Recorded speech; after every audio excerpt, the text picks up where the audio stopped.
Mazmur 91. Dalam lindungan Allah.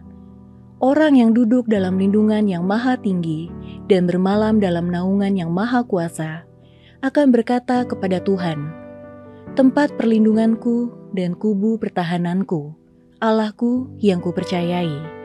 Sungguh, dialah yang akan melepaskan engkau dari jerat menangkap burung, dari penyakit sampar yang busuk. Dengan kepaknya, ia akan menudungi engkau, di bawah sayapnya engkau akan berlindung. Kesetiaannya ialah perisai dan pagar tembok. Engkau tak usah takut terhadap kedahsyatan malam, terhadap panah yang terbang di waktu siang, terhadap penyakit sampar yang berjalan di dalam gelap, terhadap penyakit menular yang mengamuk di waktu petang. Walau 1.000 orang rebah di sisimu dan 10.000 di sebelah kananmu, tetapi itu tidak akan menimpamu. Engkau hanya menontonnya dengan matamu sendiri dan melihat pembalasan terhadap orang-orang fasik. Sebab Tuhan ialah tempat perlindunganmu, yang maha tinggi telah kau buat tempat perteduhanmu. Malapetaka tidak akan menimpa kamu, dan tulah tidak akan mendekat kepada kemahmu. Sebab malaikat-malaikatnya akan diperintahkannya kepadamu untuk menjaga engkau di segala jalanmu. Mereka akan menatang engkau di atas tangannya, supaya kakimu jangan terantuk kepada batu. Singa dan ular tedung akan kau langkahi, engkau akan menginjak anak singa dan ular naga. Sungguh hatinya melekat kepadaku, maka aku akan meluputkannya, aku akan membentenginya, sebab ia mengenal namaku. Bila ia berseru kepadaku, aku akan menjawab, aku akan menyertai dia dalam kesesakan. Aku akan meluputkannya dan memuliakannya. Dengan panjang umur akan kukenyangkan dia, dan akan kuperlihatkan kepadanya keselamatan daripadaku. Shalom saudara yang dikasihi Tuhan. Mari sama-sama kita perkatakan apa yang dimaksud dengan Pantekosta ketiga. Pantekosta ketiga adalah pencurahan Roh Kudus yang dahsyat di zaman ini, melebihi yang terjadi di Asusastri. Pantekosta ketiga akan mengakibatkan penuaian jiwa yang terbesar dan yang terakhir sebelum Tuhan Yesus datang kembali. Pantekosta ketiga akan membangkitkan generasi Yeremia, yaitu anak-anak muda yang dipenuhi Roh Kudus, cinta mati-matian kepada Tuhan Yesus, tidak kompromi terhadap dosa, dan akan bergerak untuk memenangkan jiwa. Pantekosta ketiga lahir di Indonesia dan bergerak ke bangsa-bangsa. Gerakan ini dari timur ke barat dan akan kembali ke Yerusalem. Pantekosta ketiga akan memberikan kuasa untuk menyelesaikan amanat agung, dan setelah itu Tuhan Yesus datang kembali.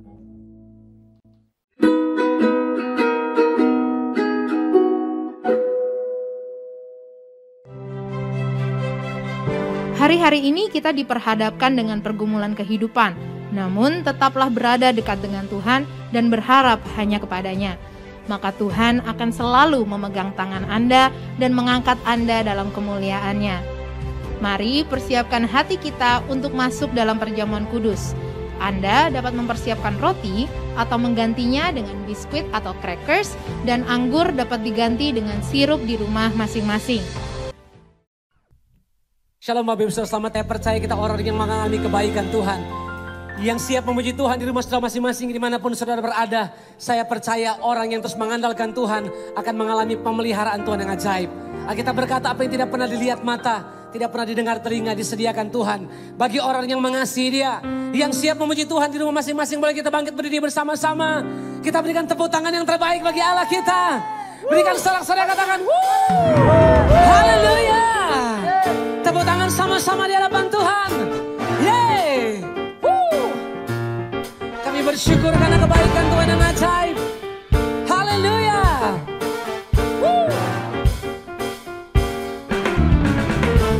Amin. Oh haleluya. Yes.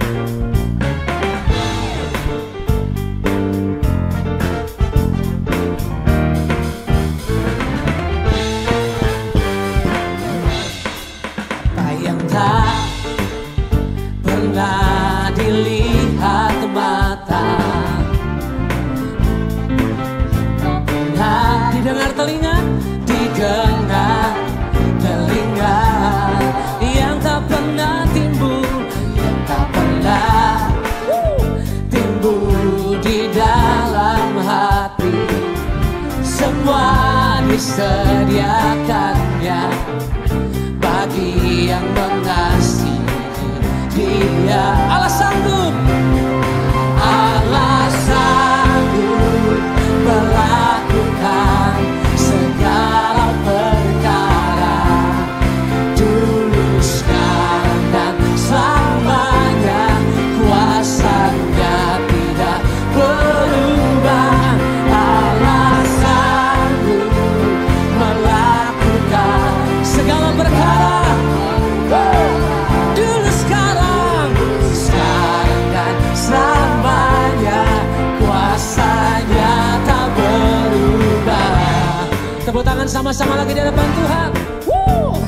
Apa yang tidak pernah dilihat mata disediakan Tuhan bagi orang yang mengasihi Dia. Tak pernah dilihat mata, yang tak pernah didengar.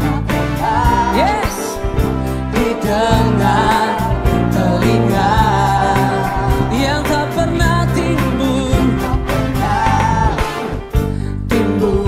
di dalam hati. Semua disediakannya bagi yang mengasihi Dia. Lagi apa yang tak pernah dilihat mata, yang tak pernah didengar telinga, yang tak pernah timbul di dalam hati. Semua disediakannya bagi yang mengasihi Dia. Allah sanggup melakukan segala perkara, dulu, sekarang, dan selamanya. Kuasanya tidak berubah. Allah sanggup melakukan segala perkara, dulu, sekarang, dan selamanya. Kuasanya. Mari sekali lagi katakan sama-sama. Allah sanggup, Allah sanggup melakukan segala perkara, dulu, sekarang, dan selamanya. Kuasanya tidak berubah. Allah sanggup melakukan segala perkara. Katakan dulu, sekarang, dan selamanya. Kuasanya tak berubah. Yang percaya tepuk tangan yang panjang bagi Allah kita. Allah sanggup melakukan segala perkara. Tepuk tangan sama-sama, yes. Amin.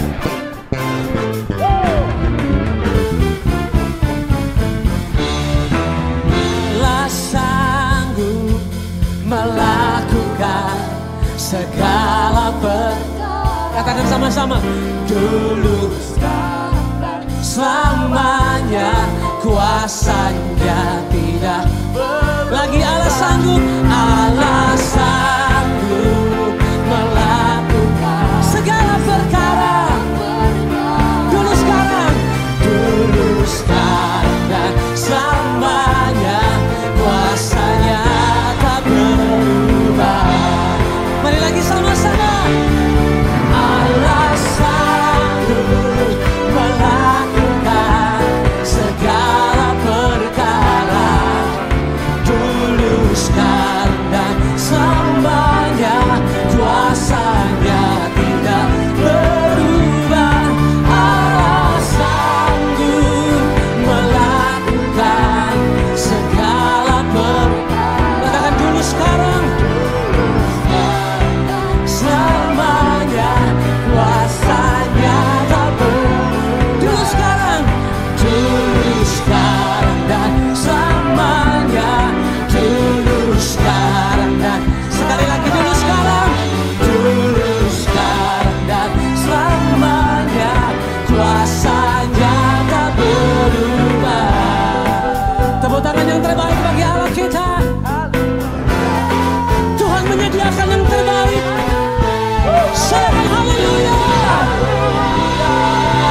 Tuhan yang selalu ada bagi kami Tuhan. Kami terus mengucap syukur. Waktunya kami mau datang menyembah-Mu. Sekalipun di tengah-tengah pandemi COVID-19. Tapi biar nyanyian ini menjadi kekuatan iman kami.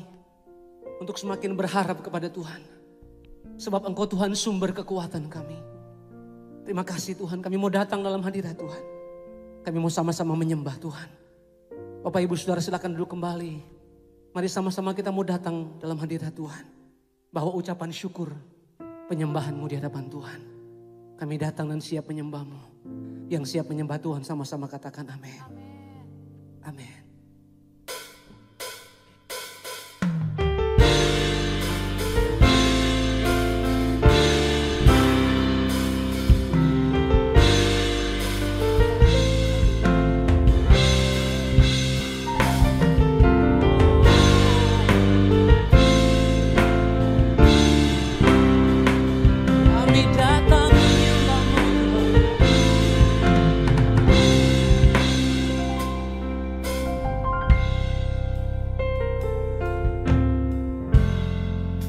Kaulah kekuatanku, Engkaulah harapanku. Tak ku andalkan kekuatanku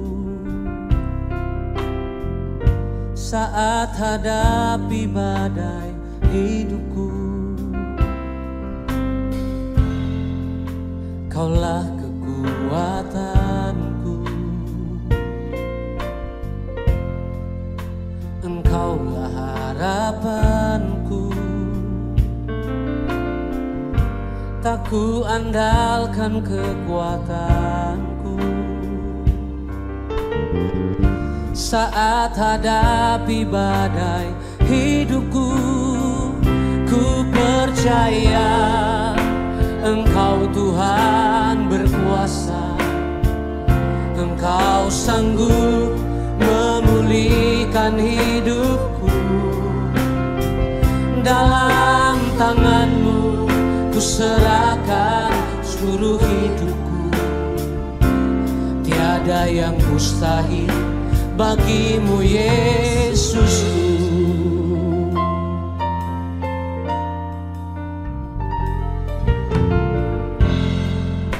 Engkaulah kekuatanku, Engkaulah harapanku, Engkaulah harapanku. Tak ku andalkan kekuatanku saat hadapi badai hidupku. Kaulah kekuatanku, Kaulah kekuatanku. Kami nyatakan ya Tuhan, Engkaulah harapanku. Tak ku andalkan kekuatanku saat hadapi badai hidupku. Ku percaya Engkau Tuhan berkuasa, Engkau sanggup memulihkan hidupku. Dalam tangan-Mu seluruh hidupku. Tiada yang mustahil, yang mustahil bagi-Mu Yesus. Sekali lagi katakan ku percaya Engkau Tuhan berkuasa, Engkau sanggup memulihkan hidupku. Dalam tangan-Mu ku serahkan seluruh hidup. Tiada yang mustahil, tiada yang mustahil bagi-Mu Yesus. Mari jemaat Tuhan angkat suaramu katakan, ku percaya Engkau Tuhan berkuasa, Engkau sanggup memulihkan hidupku. Dalam tangan-Mu ya Tuhan, dalam tangan-Mu ku serahkan seluruh hidupku. Tiada yang mustahil bagimu Yesusku. Kami angkat kedua tangan kami di hadapan Tuhan. Ku percaya Engkau Tuhan berkuasa. Engkau sanggup memulihkan hidupku. Dalam tangan-Mu ku serahkan tiada yang mustahil. Sekali lagi katakan dengan iman, ku percaya Engkau Tuhan berkuasa. Engkau sanggup hidupku dalam tangan-Mu. Ku serahkan seluruh hidupku. Tiada yang mustahil bagimu Yesusku. Tiada yang mustahil bagimu Yesus. Dengan iman katakan sekali lagi, tiada yang mustahil bagimu Yesusku. Kami percaya, kami menyembah, sebab kami tahu bagi Allah tidak ada yang mustahil. Kami menyembah. Ya Rabbata Karanaba, mari ucapkan syukur, mari datang sembah Dia. Yesus Tuhan, Kau layak disembah. Engkau sanggup memulihkan, Engkau sanggup menyembuhkan, Engkau sanggup memberkati, Engkau sanggup menolong kami. Ku percaya dengan iman, Allahku berkuasa, Tuhanku dahsyat, Tuhanku hebat.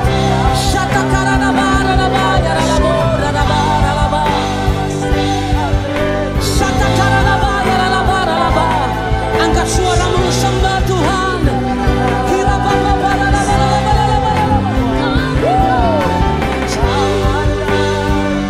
Tangan kami terangkat menyembah-Mu.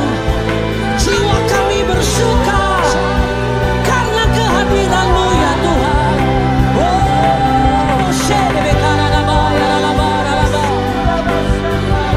Yes Lord, sembah Dia. Kau layak terima pujian kami. Kira Bapa takarana baba rana baba. Kira Bapa karana baka takarana basana baba. Kira Bapa karana bashe. Tiada seperti Kau Tuhan, tiada seperti Kau Yesus Tuhan. Kira Bapa para mashe.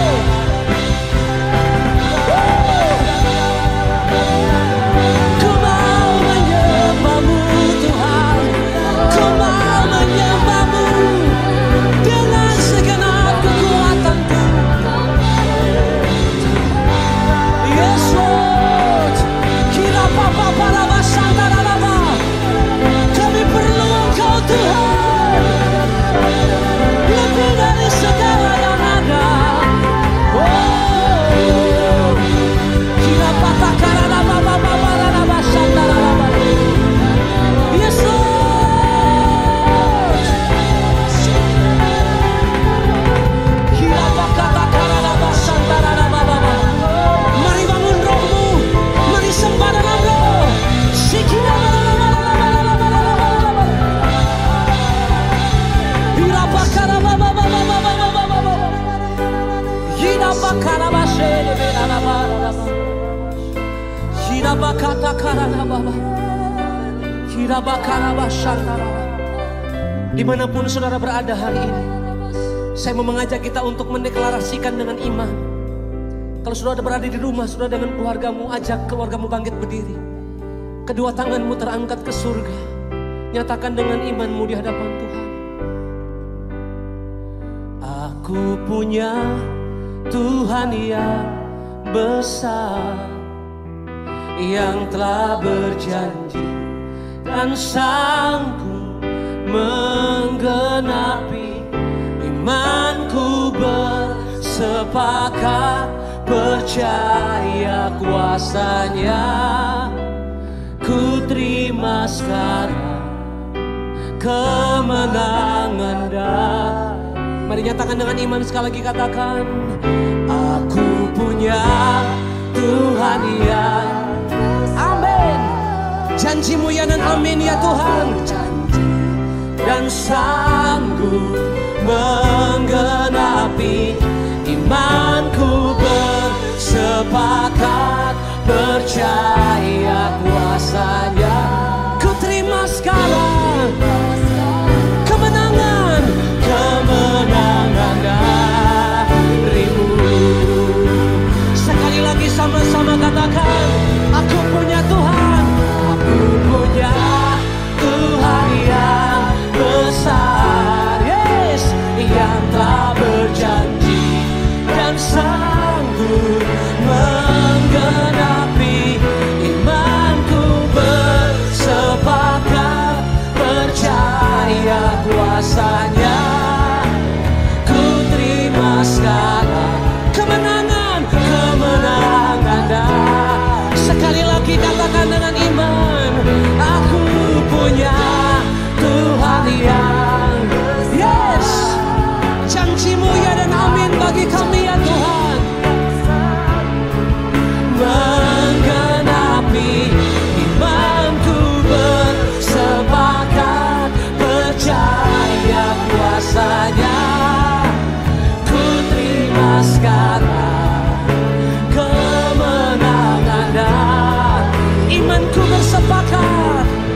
Imanku bersepakat percaya kuasanya. Ku terima sekarang kemenangan dah. Mari deklarasikan sama-sama, imanku. Imanku bersepakat percaya kuasanya. Ku terima sekarang kemenangan darimu.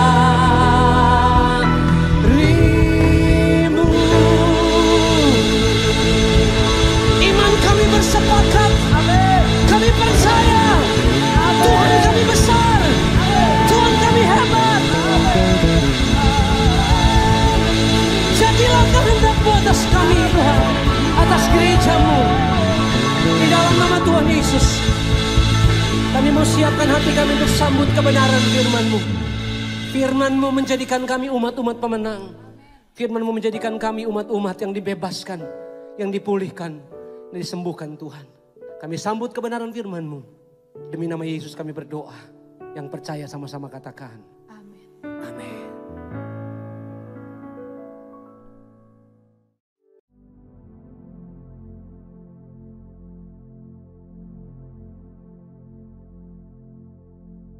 Shalom semuanya. Hari ini adalah Jumat Agung, di mana kita memperingati kematian Tuhan Yesus. Kita akan merenungkan kembali kasih Tuhan Yesus yang luar biasa bagi kita semua. Yohanes 3 ayat 16 berkata, karena begitu besar kasih Allah akan dunia ini, sehingga Ia telah mengaruniakan anaknya yang tunggal, supaya setiap orang yang percaya kepadanya tidak binasa, melainkan beroleh hidup yang kekal. Ada apa dengan manusia sehingga Tuhan Yesus harus datang dalam dunia ini? Alkitab berkata, semua orang telah berbuat dosa dan telah kehilangan kemuliaan Allah. Upah dosa adalah maut, mati, tempatnya di neraka. Neraka adalah tempat yang sangat mengerikan. Jangan sampai masuk neraka. Karena itu Tuhan Yesus datang ke dalam dunia ini untuk menyelamatkan kita semua. Bagaimana cara Tuhan Yesus menyelamatkan kita? Alkitab berkata, Tuhan Yesus yang tidak mengenal dosa, dijadikan dosa oleh karena kita semua. Supaya di dalam Dia, yaitu mereka yang percaya kepada Tuhan Yesus, dibenarkan oleh Allah. Apa arti dari ayat ini? Tadi dikatakan, semua orang telah berbuat dosa. dan telah kehilangan kemuliaan Allah. Upah dosa ialah maut, mati. Jadi Tuhan Yesus harus mati menggantikan saudara dan saya. Kalau kita melihat cara mati Tuhan Yesus, saya katakan sangat-sangat tidak manusiawi. Alkitab menuliskan ada 10 tahap penderitaan Tuhan Yesus dari Taman Getsemani sampai Golgota. Sangat mengerikan. Tahap yang pertama, ketika berada di Taman Getsemani, Tuhan Yesus berdoa kepada Bapa dalam keadaan ketakutan. Sampai peluhnya seperti tetes-tetes darah yang jatuh ke tanah. Pada saat itu seorang malaikat turun untuk menguatkan Tuhan Yesus. Tuhan Yesus berdoa kepada Bapa, "Ya Bapakku, jikalau sekiranya mungkin, biarlah cawan ini lalu daripadaku. Tetapi jangan seperti yang ku kehendaki, melainkan seperti yang kau kehendaki." Tuhan Yesus berdoa 3 kali seperti ini kepada Bapa. Tetapi Bapa tidak menjawab. Di sini Tuhan Yesus tahu bahwa dia harus mengalami penderitaan ini. Di sini Tuhan Yesus mengajar kepada kita bahwa di dalam doa kita boleh menawar, tetapi jangan memaksakan kehendak. Bagi yang sekarang dalam keadaan ketakutan, kita harus ingat bahwa Tuhan Yesus pernah mengalami ketakutan untuk menebus dosa kita semua. Karena itu datanglah kepada Tuhan Yesus. Dia pasti mampu dan mau menolong kita semua. Tahap yang kedua, Tuhan Yesus ditangkap. Dia dituduh dengan bermacam-macam tuduhan. Diludahi, mukanya ditinju, dipukul. Tetapi Tuhan Yesus tidak membalas. Di sini Tuhan Yesus mempraktekkan apa yang diajarkannya kepada kita. Agar kita mengasihi dan berdoa bagi orang-orang yang membenci kita, mengutuk kita, mencaci maki kita. Jikalau kita hanya mengasihi orang-orang yang mengasihi kita, apa jasa kita? Karena orang-orang berdosa pun juga mengasihi orang-orang yang mengasihi mereka. Tahap yang ketiga, Tuhan Yesus dibelenggu dan diadili. Waktu Tuhan Yesus diadili oleh Pilatus, ternyata tidak didapati kesalahan yang membuat Tuhan Yesus harus dihukum mati. Sementara itu orang-orang Yahudi terus berteriak-teriak supaya Tuhan Yesus dihukum mati. Salibkan dia! Salibkan dia! Akhirnya Pilatus menyerahkan Tuhan Yesus untuk disalibkan. Tahap yang keempat, Tuhan Yesus dicambuk. Proses awal dari penyalipan, jubah Tuhan Yesus dibuka dan dihukum cambuk. 2 algojo bergantian menghunjamkan cambuk ke punggung Tuhan Yesus. Ujung cambuk ini terbuat dari potongan tulang dan potongan besi. Tiap kali cambuk itu dihunjamkan ke punggung Tuhan Yesus, itu menimbulkan luka yang dalam. Tuhan Yesus berteriak-teriak kesakitan. Darah Tuhan Yesus bercucuran. Tuhan Yesus bermandikan darah. Tahap yang kelima, kepala Tuhan Yesus diberi mahkota duri. Duri ditancapkan di kepala Tuhan Yesus dengan cara dipukul. Sakitnya luar biasa, darah bercucuran. Tahap yang keenam, Tuhan Yesus memikul salib. Dalam kesakitan, berlumuran darah, ditambah semalaman Tuhan Yesus tidak tidur, Tuhan Yesus harus memikul salibnya. Tuhan Yesus jatuh bangun karena tidak kuat. Maka Simon dari Kirene disuruh menggantikannya. Tahap yang ketujuh, tangan dan kaki Tuhan Yesus dipaku. Sakitnya luar biasa. Darah bercucuran. Tahap yang ke-8, Tuhan Yesus digantung di atas kayu salib. Pada saat itu Tuhan Yesus menderita secara lahir maupun batin. Secara lahir dia merasakan sakit yang luar biasa di sekujur tubuhnya. Dan juga merasa sesak karena ada cairan yang menekan jantungnya. Secara batin, Tuhan Yesus menderita karena Tuhan Yesus melihat semua orang yang lalu lalang menghujat dia. Ahli-ahli Taurat, tua-tua, imam-imam menghujat dia. Bahkan salah satu penjahat di sebelahnya juga ikut menghujat. Tahap yang ke-9, Tuhan Yesus merasa ditinggalkan oleh Bapa. Sekitar jam 12 siang sampai jam 3 petang, tiba-tiba langit di sekitar Golgota menjadi gelap. Tuhan Yesus gelisah. Dan dia berteriak, Eli, Eli, lama sabachthani. Allahku, Allahku, mengapa engkau meninggalkan aku? Tuhan Yesus merasa ditinggalkan oleh Bapa. Orang yang berdosa pada hakikatnya dipisahkan dari Bapa. Jadi untuk menebus orang yang berdosa, maka Tuhan Yesus harus merasakan ditinggalkan oleh Bapa, dipisahkan dari Bapa. Saya percaya ini adalah puncak penderitaan Tuhan Yesus. Penderitaan lainnya tidak ada artinya dibandingkan merasa ditinggalkan oleh Bapa. Bagi saya, kalau saya tidak bisa merasakan hadirat Tuhan, itu adalah hal yang paling berat dalam hidup saya. Karena itu saya setiap hari selalu menjaga langkah-langkah dalam hidup saya, agar saya terus mengalami hadirat Tuhan. Kalau ada dosa, harus cepat diselesaikan, supaya terus merasakan hadirat Tuhan. Saya berharap saudara juga melakukan hal yang sama seperti itu. Kalau ada di antara kita yang sudah tidak merasakan hadirat Tuhan, dan kita menganggap itu hal yang biasa, kita harus bertobat. Tidak ada yang lebih berbahagia daripada kalau kita berada dalam hadirat Tuhan. Sebab Alkitab berkata, di hadapanmu ada sukacita berlimpah-limpah. Artinya di dalam hadirat Tuhan ada sukacita dan kebahagiaan yang berlimpah-limpah. Tahap yang ke-10. Tuhan Yesus berkata, sudah selesai. It is finished.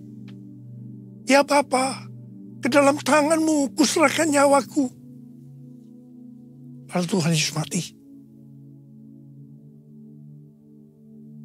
Pertanyaannya, mengapa Tuhan Yesus harus mati dengan cara demikian? Mengapa tidak dengan cara yang mudah? Dipenggal kepalanya, selesai. Mengapa Tuhan Yesus harus mati dengan bermandikan darah? Alkitab katakan, tanpa penumpahan darah, tidak ada pengampunan dosa. Untuk mengampuni dosa saudara, dosa saya, Tuhan Yesus harus mati dengan cara demikian. Selain itu, apalagi yang Alkitab katakan dengan cara mati Tuhan Yesus yang seperti itu? Yang pertama, penyakit kitalah yang ditanggungnya. Yang kedua, penderitaan kita yang dipikulnya. Dan oleh bilur-bilurnya kita disembuhkan. Darah-Mu Yesus sucikan daku. Darah-Mu Yesus bebaskanku. Darah-Mu Yesus ubahkan daku. Ku dijadikan baru. Darah-Mu Yesus sucikan daku. Darah-Mu Yesus bebaskanku.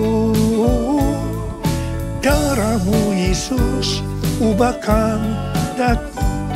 Ku dijadikan baru. Ku dijadikan baru. Tuhan Yesus mati karena dosa-dosa kita. Dia dikuburkan. Tapi pada hari yang ketiga, dia dibangkitkan. Haleluya! Tuhan Yesus tidak selamanya mati. Tetapi pada hari yang ketiga, Tuhan Yesus dibangkitkan. Apa yang Alkitab katakan kalau sampai Tuhan Yesus tidak bangkit? Yang pertama, sia-sialah pemberitaan firman Tuhan. Saya di sini memberitakan firman Tuhan, tidak ada artinya. Sia-sia. Tetapi puji Tuhan, Tuhan Yesus hidup, Tuhan Yesus bangkit. Pemberitaan firman Tuhan menjadi tidak sia-sia. Hal yang kedua, kalau sampai Tuhan Yesus tidak bangkit, sia-sialah kepercayaan kita. Dan kita akan tetap mati di dalam dosa-dosa kita. Demikian juga dengan orang-orang yang mati di dalam Tuhan. Mereka akan tetap binasa. Tetapi puji Tuhan, Tuhan Yesus bangkit. Kita tidak akan mati di dalam dosa-dosa kita. Tetapi kita akan bersama-sama dengan Tuhan Yesus selama-lamanya. Haleluya! Hal yang ketiga, kalau sampai Tuhan Yesus tidak bangkit, kita adalah orang-orang yang paling malang dari segala manusia. Tetapi puji Tuhan, Tuhan Yesus bangkit.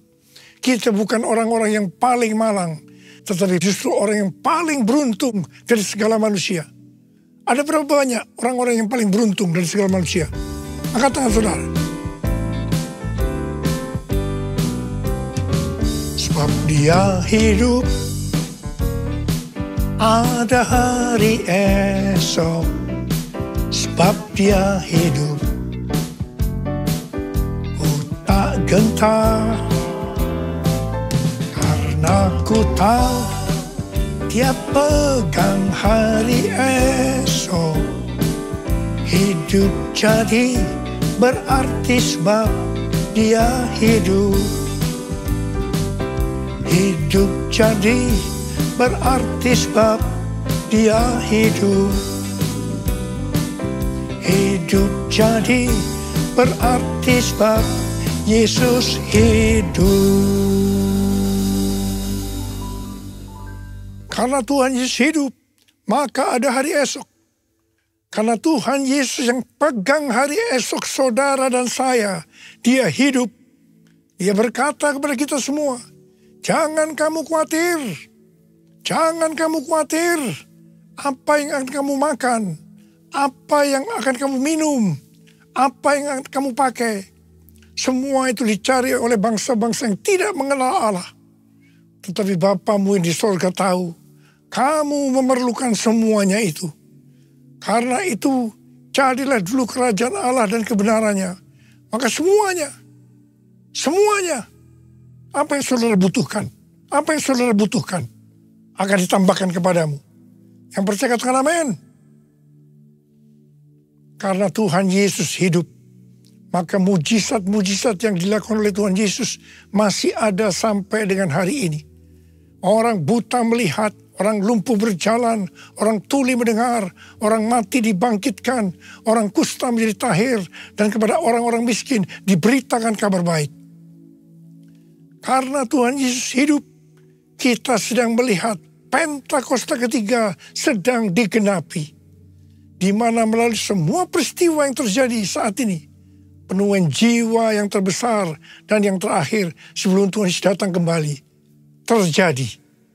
Hari-hari ini terjadi kebangkitan generasi Yeremia, yaitu generasi anak-anak muda yang dipenuhi dengan Roh Kudus, cinta mati-matian kepada Tuhan Yesus, tidak kompromi terhadap dosa, dan akan memenangkan banyak jiwa. Karena Tuhan Yesus hidup, maka kita akan menyelesaikan amanat agung.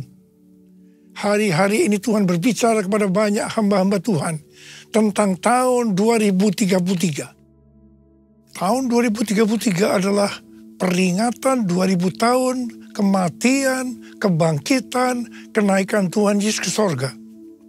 Tahun 2033 adalah peringatan 2000 tahun pencurahan Roh Kudus, yang berarti peringatan hari ulang tahun gereja yang ke-2000. Peringatan 2000 tahun penyelesaian amanat agung.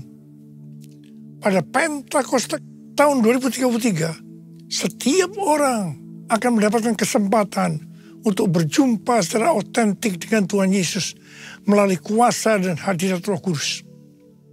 Rick Warren, seorang hamba Tuhan dari Gereja Baptis, mengatakan bahwa target untuk menyelesaikan amanat agung pada tahun 2033.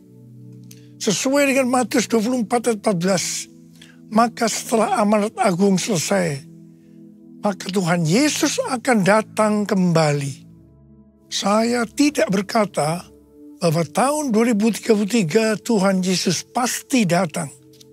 Yang saya katakan bahwa pada tahun 2033 Tuhan Yesus bisa datang kembali. Karena itu dalam waktu yang relatif singkat ini, yaitu 9 tahun, mari kita lebih sungguh-sungguh melayani Tuhan. Karena Tuhan Yesus hidup, maka memasuki tahun 2024, Tuhan memberikan tema bahwa tahun 2024 adalah tahun untuk bangkit, jadi teranglah.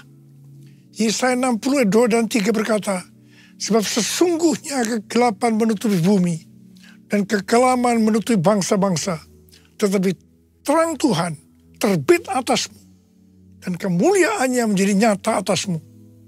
Bangsa-bangsa berduyun-duyun datang kepada terangmu, dan raja-raja kepada cahaya yang terbit bagimu. Hari-hari ini Pentakosta ketiga sedang turun. Dan Tuhan Yesus berkata dalam Matius 5 ayat 14 sampai dengan 16, bahwa kita adalah terang dunia. Hendaknya terang kita bercahaya di depan semua orang, supaya mereka melihat perbuatan kita yang baik dan memuliakan Bapa kita yang di sorga.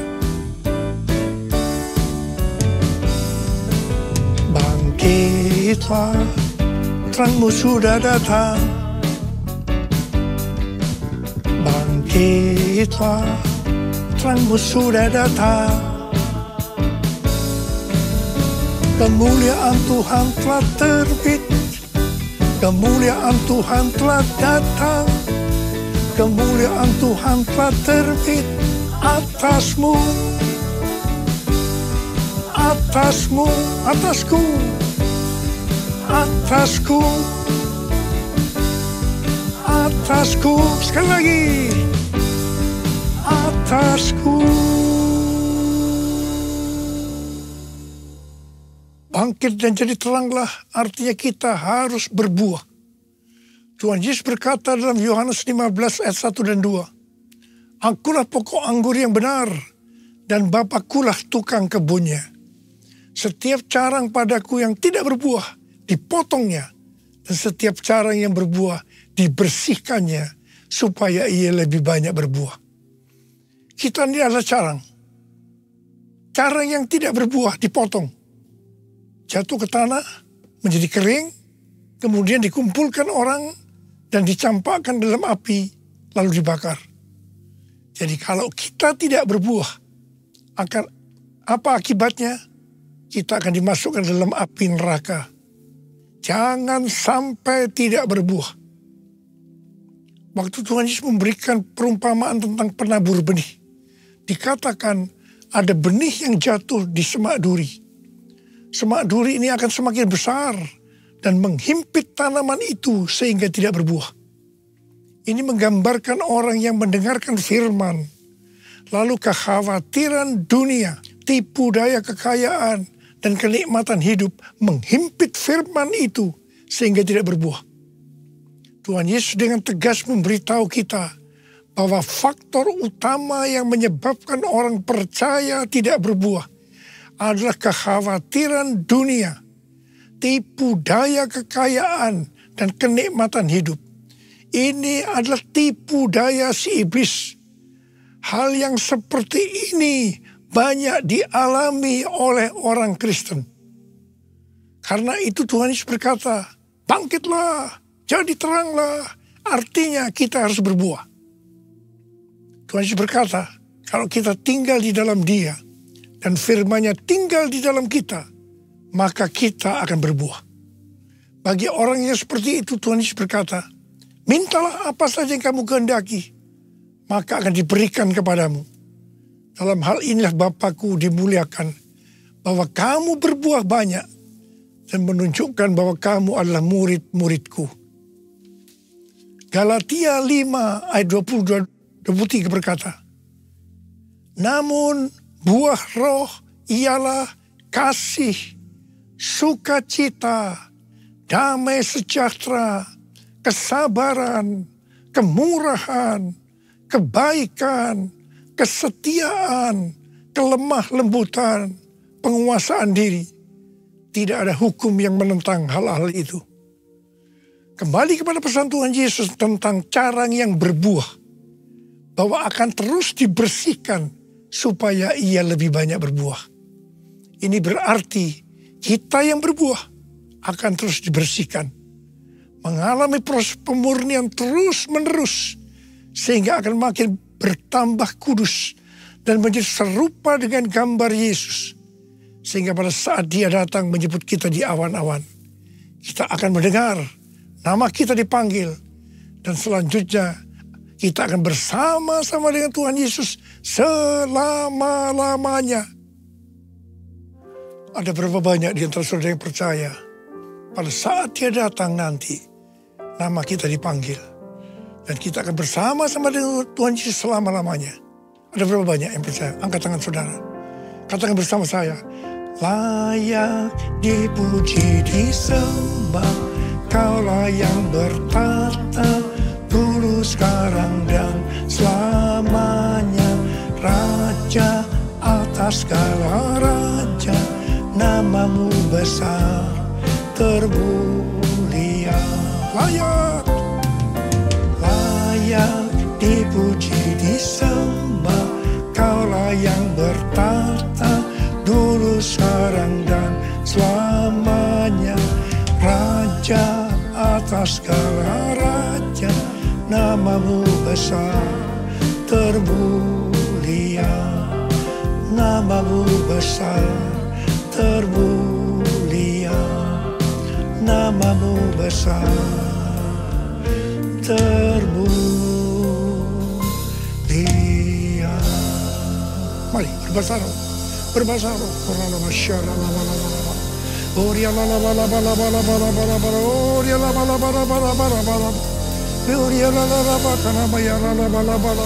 Tuhan, pengurapan-Mu turun ke atas kami semua ya Tuhan. Kami mau bangkit jadi teranglah. Kami mau bangkit jadi teranglah. Ya Tuhan, ya Tuhan, ya Tuhan. Tuhan, terima kasih. Terima kasih Engkau berkati anak-anak-Mu semua ya Tuhan. Kau menyertai anak-anak-Mu semua. Terima kasih. Terima kasih, terima kasih dalam nama Yesus. Haleluya, haleluya, amin.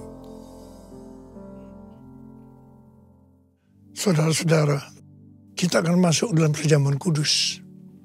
Kita akan mengingat ayat ini. Sebab setiap kali kamu makan roti ini dan minum cawan ini, kamu memberitakan kematian Tuhan sampai ia datang. Perjamuan kudus adalah perjamuan Tuhan Yesus sendiri. Setiap kali kita masuk dalam perjamuan kudus, Tuhan Yesus selalu berkata, biarlah ini menjadi peringatan akan aku. Karena itu mari arahkan hati kita kepada kebaikan Tuhan. Supaya kita lebih mengasihi Tuhan Yesus. Supaya kita lebih mengasihi satu dengan yang lain. Mari kita tundukkan kepala. Bapa, siapakah kami sebelum kami mengenal Engkau? Kami semua orang berdosa. Upah dosa adalah maut, mati. Tapi Engkau yang tidak berdosa telah dijadikan dosa oleh karena kami. Engkau harus turun dari surga mulia. Mati ganti kami dengan penderitaan yang luar biasa. Sungguh kalau kami pikirkan betapa baiknya Engkau ya Aba. Engkau jadikan kami sebagai anak-anak-Mu. Engkau berkati, Engkau tuntun, Engkau bela, Engkau lindungi. Engkau juga tegur kalau kami salah. Malah Engkau hajar kami. Itu Engkau ya Aba. Itu Engkau ya Aba. Tuhan akan memberkati kita semua melalui perjamuan kudus. Tapi Tuhan mau kita makan dan minum dengan cara yang benar. Karena itu sekarang masing-masing lihat keadaan dirimu. Introspeksi. Jangan menyimpan dosa. Kalau ada dosa yang Tuhan ingatkan saat ini, langsung minta ampun. Ampuni kami Tuhan. Ampuni. Ampuni kami Tuhan. Ampuni. Ya Tuhan. Ya Tuhanku. Ya Allahku. Bapa, layakkan kami untuk masuk dalam perjamuan kudus. Kami akan masuk dalam perjamuan kudus dengan hati yang penuh ucapan syukur. Dalam nama Yesus kami berdoa. Amin. Mari. Angkat roti di tangan kanan kita tinggi-tinggi. Sebab apa yang telah kuteruskan kepadamu telah aku terima dari Tuhan. Yaitu bahwa Tuhan Yesus pada malam waktu ia diserahkan mengambil roti. Dan sesudah itu ia mengucap syukur atasnya. Dia memecah-mecahkannya dan berkata, inilah tubuhku yang diserahkan bagi kamu. Perbuatlah ini menjadi peringatan akan aku. Saudara dikasih Tuhan, bukankah roti yang kita pecah-pecahkan ini adalah persekutuan kita dengan tubuh Kristus? Mari kita makan dalam nama Yesus.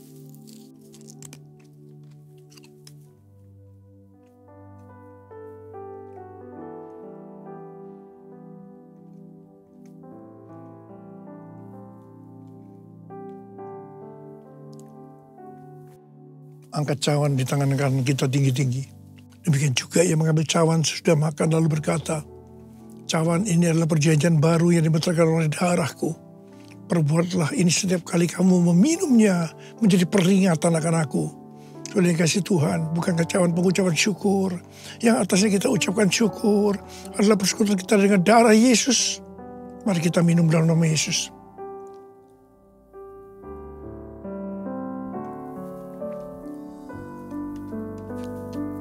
Angkat tangan kita di hadapan Tuhan. Ucapkan syukur dan terima kasih dengan suara, jangan diam. Tuhan, terima kasih Tuhan. Terima kasih Tuhan. Terima kasih ya Tuhan. Terima kasih. Terima kasih ya Tuhan. Terima kasih. Bapa, saat ini kau sedang menyembuhkan yang sakit. Kau sedang membebaskan yang terikat. Kau menghibur yang susah. Engkau menguatkan yang lemah. Engkau memberikan pengharapan-pengharapan yang baru bagi yang datang dengan putus pengharapan. Terima kesembuhan. Terima. Oh Tuhan, terima kasih. Terima kasih. Urapan-Mu turun ke atas kami semua. Urapi kami, Aba. Urapi kami, Aba. Urapi kami. Terima kasih, Yesusku. Terima kasih, Yesusku. Puji syukur hanya bagi Tuhanku. Terima kasih, Yesusku. Terima kasih, Yesusku. Puji syukur hanya bagi Tuhanku. Puji syukur hanya bagi Tuhanku. Puji syukur hanya bagi Tuhanku.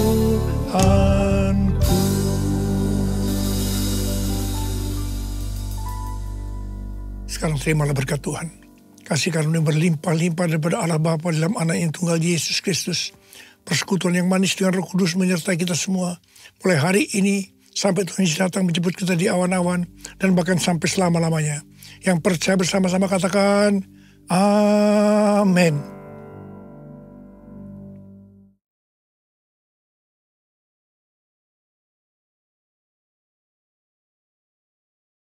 GBI Kebon Sirih News Flash. Ibadah minggu depan, pada hari Minggu tanggal 31 Maret 2024, ibadah akan dimulai pukul 10 pagi. Pesan firman Tuhan akan disampaikan oleh Pastor Hari Sempulur. Ibadah Kingdom Teens 31 Maret 2024, pukul 10 pagi, dalam sesi Sharing Life Spesial Paskah. Untuk teman-teman teens, yuk bergabung dan berbagi dalam sesi Sharing Life dengan tema Jesus Came to This World to Save You. Sebab kamu tidak sendiri, kita ada untuk menguatkan dan mengeratkan hubungan di Kingdom Teens. See you next week. Ibadah Paskah Kingdom Kids 31 Maret 2024, pukul 10 pagi, dengan tema Tuhan Yesus adalah Guru dan Tuhan. Akan diadakan games dan panggung boneka. Ayo adik-adik dan papa mama, jangan lupa untuk ikut ibadah Kingdom Kids.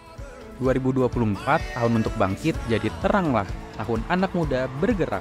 GBI Kebon Sirih hadir dengan ibadah 153 Unity Minggu 14 April 2024 yang akan dilayani oleh Pastor Abraham Sugio pukul 1.53 siang. Kami mengundang seluruh anak muda untuk dapat bergabung dalam ibadah 153 Unity. Minggu pertama tiap bulan akan diadakan baptisan air. Bagi jemaat yang belum dibaptis dan rindu memberi diri untuk dibaptis, dapat menghubungi Pendeta Jafar Tamrin MTH di nomor berikut ini.